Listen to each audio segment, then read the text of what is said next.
Auven. April 6, 1994. Kigali, Rwanda.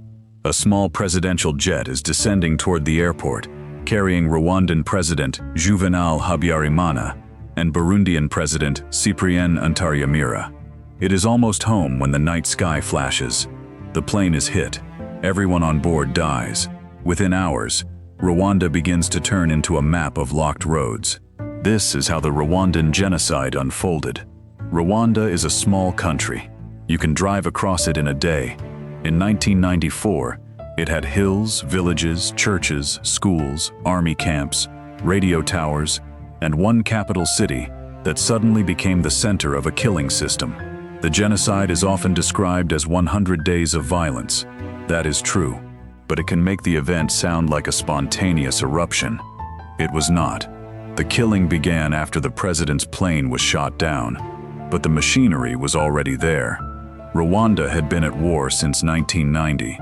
The Rwandan Patriotic Front, or RPF, was a rebel movement led largely by Tutsi exiles who had grown up outside the country.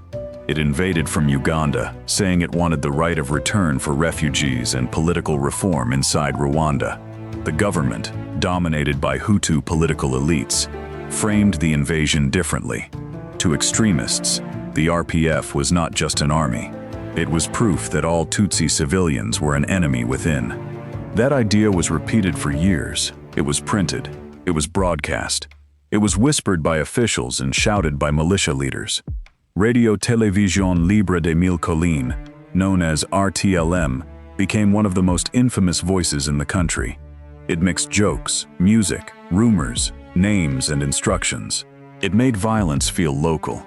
It made murder sound like public duty. The deeper structure was older. Under colonial rule, identities that had once been more fluid were hardened into administrative categories.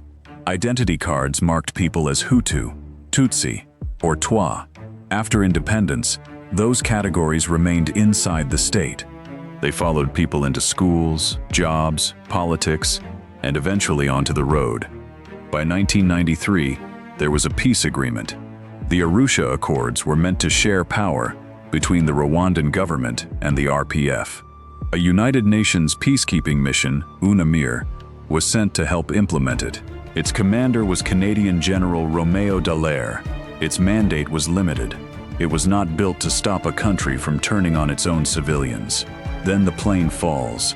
In Kigali, the first hours matter. The Presidential Guard moves quickly. Roadblocks appear across the capital. Soldiers, police, and militia members stop cars and pedestrians. Some carry rifles, others carry clubs, grenades, or machetes. At the barriers, identity cards become death warrants. A plastic card in a pocket can decide whether someone passes, hides, or dies. The killing does not begin everywhere at once. It starts with control. Prime Minister Agatha Uwilingiyimana is one of the first major targets. She is a moderate Hutu and part of the political transition. On April 7th, she is killed. 10 Belgian peacekeepers assigned to protect her are also murdered. Other opposition politicians are hunted. The goal is not only to kill Tutsi civilians, it is also to remove any Hutu leader who might slow the plan down. This is the first map. Kigali's power centers, government buildings, radio stations, military barracks, road junctions, houses of opposition figures, places where the state can be seized before anyone can organize a response. Then the map expands. Rwanda is highly organized. It has prefectures, communes, sectors, cells, and local officials. In ordinary times, this system helps administer a dense rural country. In April 1994, extremists turn it into a delivery mechanism. Orders move downward. Lists move sideways. People are told where to gather, where to patrol, where to search, and who is hiding. This is what makes the genocide so fast. It is not only armed men roaming randomly. It is a state, a party network, a militia structure, and local pressure working together. In some places, officials resist or delay. In others, they lead. In many places, ordinary civilians are pushed, threatened, recruited, or convinced to join. The places of safety become part of the trap. Churches, schools, hospitals, municipal offices, stadiums. Families run to them because, in earlier rounds of violence, churches had sometimes offered protection. In 1994, many of these buildings become collection points. People gather in the one place everyone knows to search. At Nyamata, Ntarama, Nyarubuye, and many other sites, the pattern repeats in different forms. People flee. They are surrounded. Local authorities, militia, soldiers, or armed civilians arrive. The walls that were supposed to protect them make escape harder. The geography of Rwanda matters. It is a country of hills. Villages sit across ridges and valleys. News travels by foot, bicycle, radio, and rumor. A roadblock at the bottom of a hill can seal off a community. A militia group on a main road can control who reaches the next town.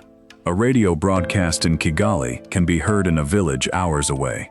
The killing spreads not like a single wave, but like a grid being activated. One road, then another, then another. In the south, Butare is different at first. It is Rwanda's intellectual center, home to a university, and initially, it does not descend as quickly into mass killing.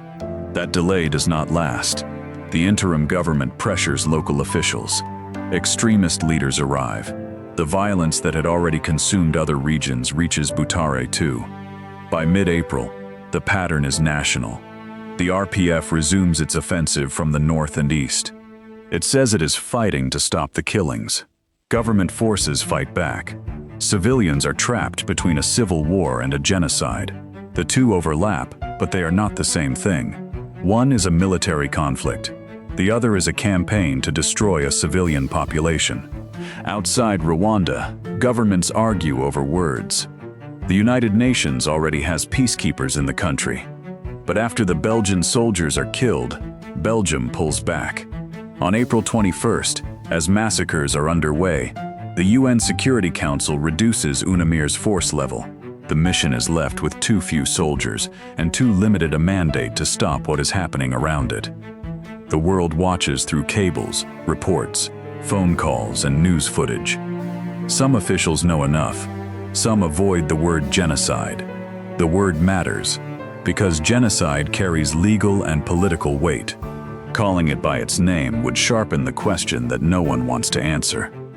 What are you going to do about it? Inside Rwanda, the killing continues. The numbers are difficult because the destruction is so large and the records are incomplete. Many sources describe at least hundreds of thousands killed. Some estimates reach around 800,000, and others place the range between 500,000 and 1 million. The victims are overwhelmingly Tutsi civilians, along with Hutu who oppose the extremists, refuse to participate, or are marked as traitors. There is another part of the map that is harder to draw. A house where a neighbor hides a family. A swamp where people survive for days. A church attic, a false wall, a child told not to breathe. A roadblock passed because someone lies at the right moment. These are not the lines on military maps, but they are also part of how the genocide unfolded. Survival becomes geography. Where are the killers? Which road is blocked? Which official can be bribed? Which priest will open the door? Which neighbor still remembers you as a person? By late June, France launches Operation Turquoise with UN authorization and creates a safe zone in southwestern Rwanda. The operation remains controversial. Supporters describe it as humanitarian. Critics argue it allowed some genocidaires to escape. What is clear is that by then, most of the killing has already happened. The RPF keeps advancing. On July 4th, it takes Kigali. By mid-July, it controls most of the country. The interim government and many forces linked to the genocide flee west, across the border into Zaire, now the Democratic Republic of the Congo. They do not flee alone. Huge numbers of Hutu civilians flee too, many afraid of revenge, many pushed by propaganda, many caught in the movement of a collapsing regime. The genocide ends in Rwanda, but the consequences cross the border. Refugee camps in Zaire become militarized. Former soldiers and militia members regroup among civilians. This helps set the stage for years of regional war. A genocide contained inside one small country becomes one of the forces that destabilizes Central Africa. Afterward, the world builds courts. The UN Security Council creates the International Criminal Tribunal for Rwanda in Arusha, Tanzania. It prosecutes people responsible for genocide and other serious crimes committed in 1994. Rwanda also later uses community-based gacaca courts to process an enormous number of cases. No system can fully measure what happened. Courts can sentence individuals.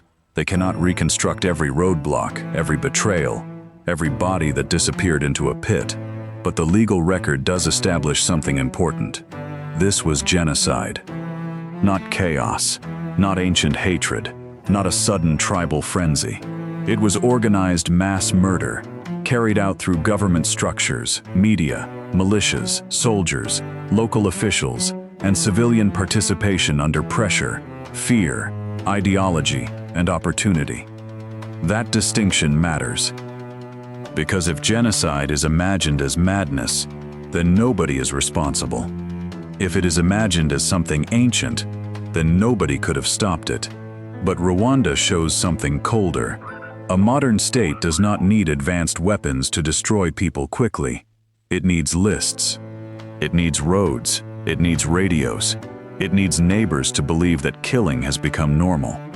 The map of the Rwandan genocide is not only a map of where people died, it is a map of how ordinary systems were turned around. Identity cards became filters. Churches became traps. Radio became command.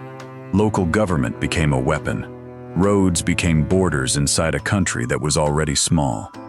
And that is the part that still refuses to stay in 1994. Because every genocide leaves behind the same question. Not only who killed, or who gave the order, or who failed to intervene, but how many ordinary pieces had to move into place before the killing looked inevitable. In Rwanda, one of those pieces was not hidden. It was on every road,